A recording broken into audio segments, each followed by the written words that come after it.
LR, the Liberal Redneck here, coming to you from a country getting ready to dish out a gigantic amount of justice to some richly deserving criminals. Former President Fat Donnie should pay close attention to the trial of former New York City Mayor Rudy Giuliani for his harassment of totally innocent election officials in Georgia, because it is a foreshadowing of what is in store for him.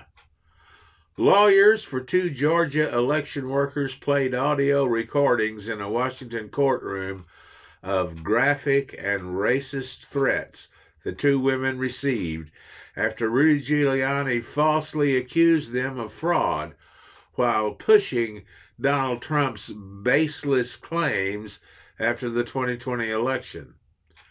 The recordings were part of the opening statements in a federal case that will determine how much Giuliani might have to pay the women.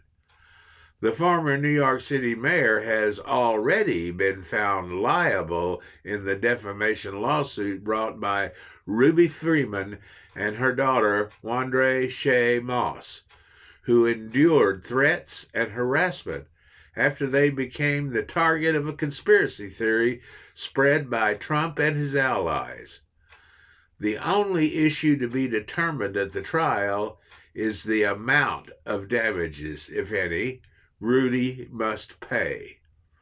The women's lawyers estimated that reputational damages could reach $47 million, and suggested emotional and punitive damages on top of that could be tens of millions. The recordings played by the lawyers, including threats accusing the women of treason and threatening to hang them. The women got hundreds of similar calls, text messages, and emails, said Attorney Von DuBose. People also showed up at Freeman's house to pound on her door and her mother's house to make citizens' arrests, DuBose said. Mr. Giuliani and his co-conspirators stole the lives of Miss Moss and Miss Freeman by destroying their names, DuBose said. Freeman and Moss's lawyers also played recordings of Giuliani falsely accusing them of sneaking in ballots in suitcases, counting ballots multiple times, and tampering with voting machines. None of that was true, DuBose said.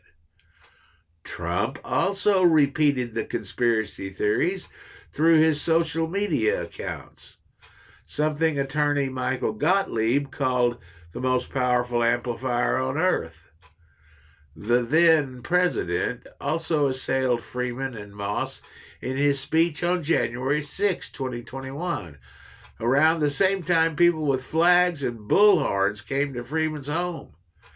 She wasn't there, however, because she had fled after the FBI had told her it wasn't safe. She eventually had to sell her house of 20 years, DuBose said. Be a crying shame if Rudy ended up on a Georgia chain gang. Trump's entire self-image is built upon money, some real and a lot of it imaginary, as we have learned from his fraud trial. He threatened to sue Forbes for leaving him off the 400 richest Americans list, but he just didn't cut the mustard. When you combine the potential damages to be awarded from the New York fraud trial, he could lose Mar-a-Lago since it is a New York registered LLC, with his Georgia situation and a multitude of others.